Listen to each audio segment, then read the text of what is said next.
Всем привет!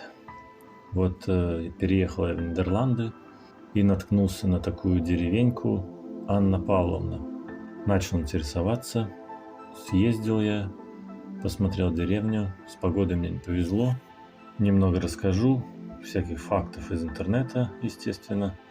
Анна Павловна родилась в 1795 году в Санкт-Петербурге. Она шестая дочь Павла I Петровича и Марии Федоровны.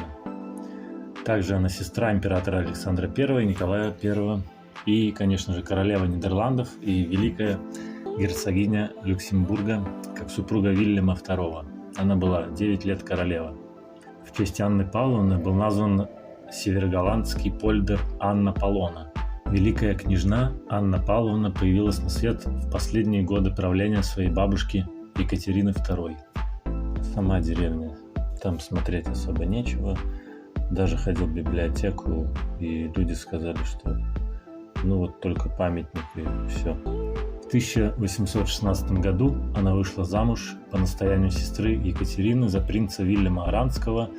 В браке у них родилось 4 сыновей и дочь. Правление Вильяма II было недолгим, и он скончался в 1849 году, оставив семье огромные долги. На протяжении всей жизни Анна Павловна занималась благотворительностью. Крестной была сама императрица, которая наложила на великую княжну орден Святой Екатерины. Рождение ребенка не обрадовало ни родителей, ни бабушку Екатерину II, так как девочка была уже 6-й дочерью своих родителей. «Много девок, всех замуж не выдадишь», — сказала императрица, узнав о рождении внучки. По свидетельствам современников, великая княжна в детстве и юности не была склонна к наукам. Высоких достижений она добилась только в рисовании. Венчание прошло в церкви Зимнего дворца по 2 обрядам, сначала по православному, затем по протестантскому. Вся деревня новодел, скажем так, ничего там нет исторического. Приданое русской невесты было огромно. От своего брата, императора Александра I, она получила 1 миллион рублей. Это очень много на те времена.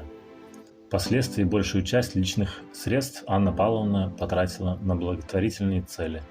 Полная опись приданого Анны Павловны составила 46 страниц.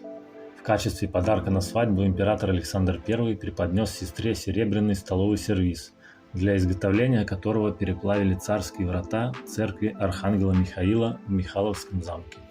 На новой родине великую княжну называли Анна Русская. В честь рождения старшего сына в 1817 году король подарил Анне домик Петра I в городе Зандам, где русский царь жил в 1697 году во время пребывания в Голландии с Великим посольством. Королеве подавали хлеб, испеченный русским пекарем в Гаге. В честь Анны Павловны назван род растений – павловния. Для большинства жителей деревни основным источником дохода является выращивание и продажа тюльпанов. Потом я поехал в домик Петра в Зандам. По городу я не ходил, сам город симпатичный, особенно в начале, этот теремок.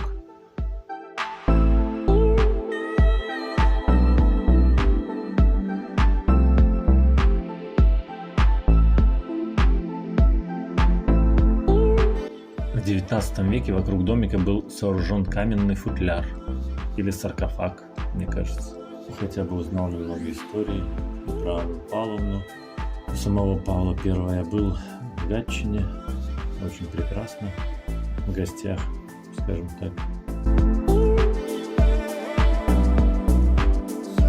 Он приобрел статус исторического объекта уже в середине XVIII века и принадлежал королевской семье Нидерландов. Даже не верится, это оригинальный домик.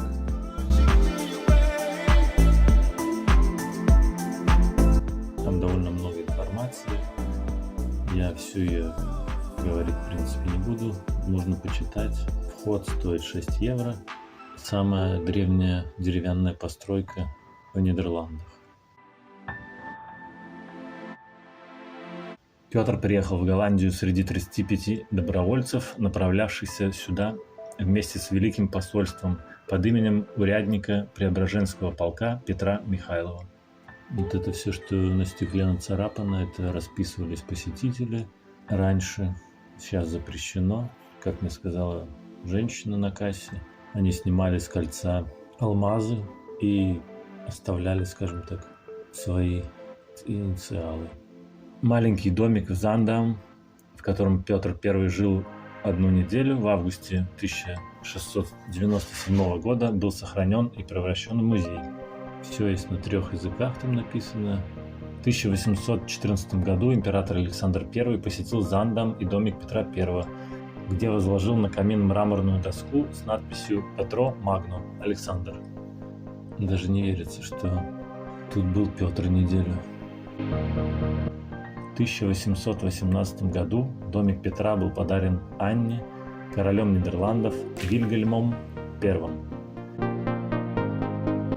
Весь покосившийся, но они молодцы.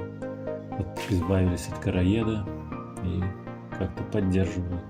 Но там вместе с Россией у них были какие-то и реставрационные работы, и остальное. Вот над камином это Александр оставлял послание.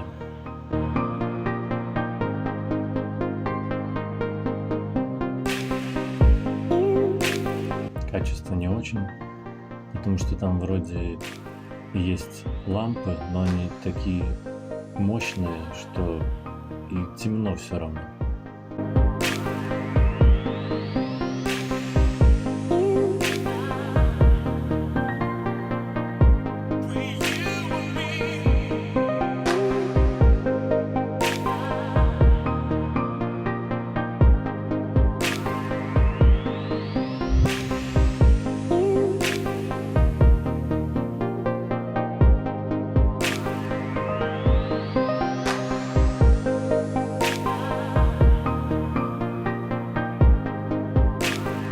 Росписи известных людей я не искал, это очень много времени. По приказанию Анны Павловны для ветхого строения был построен каменный футляр. В записках Смирновой Россет, вероятная фальсификация ее дочери, утверждается, что Александр Пушкин хотел стать дворником у домика Петра в Голландии. В разговоре с императором Николаем I государь сказал Пушкину: «Мне бы хотелось, чтобы король Нидерландский отдал мне домик Петра Великого у Зандам». Пушкин ответил: «Государь, в таком случае я попрошу Ваше Величество назначить меня дворником». Государь рассмеялся и сказал: «Я согласен, а пока мест назначаю тебя его историком и даю позволение работать в тайных архивах». Думал поехать в город Делфт, там в церкви захоронена Анна Павловна, но смотреть там так же само нечего, и вход в церковь 8 евро.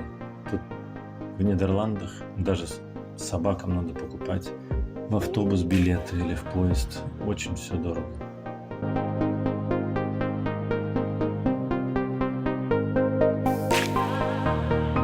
Домик Петра изнутри и частично снаружи расписан именами, фамилиями посетителей, среди которых можно обнаружить подпись Михаила Кутузова, потомка и тезку великого маршала, а также, предположительно, автограф Наполеона Бонапарта.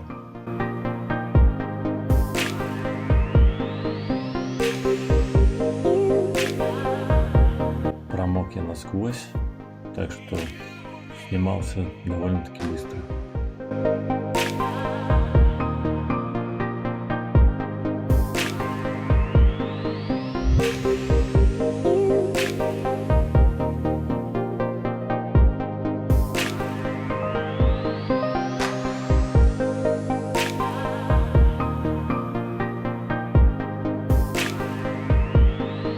Спасибо всем за просмотр. Счастливо!